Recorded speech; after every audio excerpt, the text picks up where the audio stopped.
नमस्कार,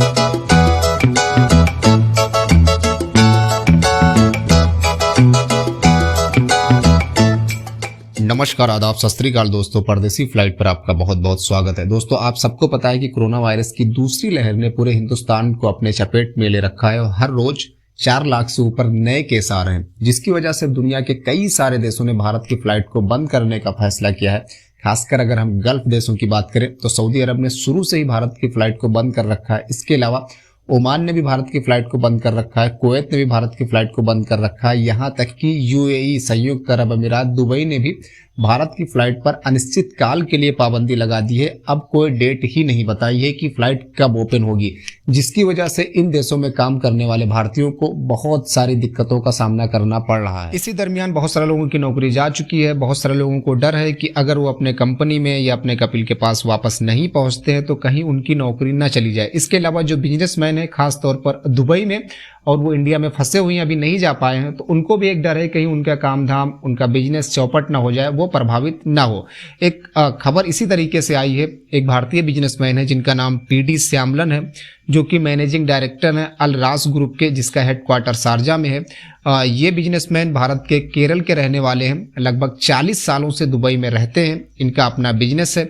ये अपने परिवार के सदस्यों के साथ में और कुछ कर्मचारियों के साथ में 15 मार्च को अपनी बेटी की शादी के लिए केरल आए हुए थे। बेटी की शादी की, उसके बाद ये केरल में रुके, लेकिन 25 अप्रैल से यूएई की गवर्नमेंट ने इंडिया की फ्लाइट को बंद करने का फैसला किया 5 मई तक। फिर उसके बाद उस पाबंदी को आगे बढ़ाया 14 मई तक, लेकिन बाद में यूएई की गवर्नमेंट ने इस पाबंदी को अनिश्चित काल के लिए कर दिया, जिसके बाद इनकी फैमिली यहाँ पर फंस गई। लेकिन क्योंकि इनका बिजनेस था, इनको जाना ही जाना था। इनके बेटे अजीत श्यामलन ने बताया कि वो अगर इंडिया में रुकते, बहुत ज़्यादा दिन तक रुकते, फ्लाइट बंद होने की वजह से नॉर्मल फ्लाइट या रेगुलर फ्लाइट का इंतजार करते, तो उनका बहुत ही ज़्यादा नुकसान होता, उनके बिजनेस पर बहुत ज़्यादा फर्क पड़ता। इसलिए उन्होंने फैसला किया कि उनका यहाँ रुकना ठीक नहीं है, और उन्होंने अपने परिवार के सदस्यों के लिए, जो भी लोग यहाँ आए हुए थे उनके लिए, उनमें 13 परिवार के उनके सदस्य थे, क्योंकि उनका जो बिजनेस चलता है वो परिवार के सदस्यों पर डिपेंड है, तो इसलिए उन्होंने प्राइवेट जेट से जाने का फैसला किया, जिसको हम चार्टर फ्लाइट बोलते हैं। इससे जाने का फैसला किया और उन्होंने अपने 13 सदस्यीय परिवार के लिए प्राइवेट जेट बुक कराया, जिसकी कीमत, बुकिंग की कीमत जो थी वो 2 लाख दिरहम, $55,000 आप बोल सकते हो। और अगर आप इंडिया में इसको कन्वर्ट करोगे तो ये होता है 40 लाख रुपये। यानी 40 लाख रुपये में पीडी श्यामलन के परिवार के सदस्य जो 13 लोग थे, उन्होंने अपने लिए प्राइवेट जेट बुक कराया और इंडिया से, केरल के एयरपोर्ट से दुबई एयरपोर्ट पर गए। 40 लाख में प्राइवेट जेट बुक करा के ये एक भारतीय बिजनेसमैन है जो कि गए हुए हैं। अभी पीडी श्यामलन के बेटे अजीत श्यामलन ने उम्मीद जताई है कि भारत में जल्द ही कोरोना के हालात सामान्य होंगे और भारत में फंसे हुए अन्य लोग भी यूएई जा सकेंगे।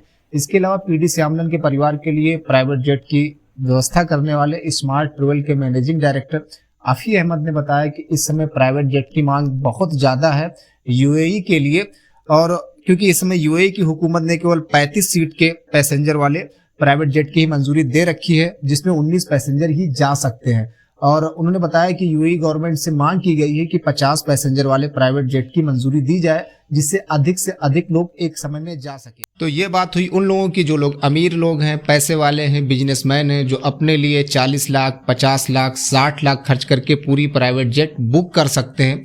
लेकिन उन भाइयों का क्या, जो लोग मध्यम वर्ग के हैं, जो लोग 20,000, 25,000, 30,000 की नौकरी करते हैं, उन लोगों के लिए ये सारी चीज़ें संभव नहीं है। इसलिए वो सारे भाई सिर्फ और सिर्फ इंतज़ार कर सकते हैं कि जब नॉर्मल फ्लाइट या रेगुलर फ्लाइट ओपन होंगी तभी वो जा सकते हैं। बहरहाल हम सब उम्मीद करते हैं कि जल्द से जल्द हालात सामान्य हो और फ्लाइटें नॉर्मल तरीके से ऑपरेट हों, जिससे जो भी लोग फंसे हुए हैं वो सारे के सारे लोग जा सके। बहरहाल दोस्तों, आगे कोई आपसे जुड़ी हुई ज़रूरी अपडेट होगी तो आप तक पहुंचाई जाएगी। बहुत बहुत शुक्रिया।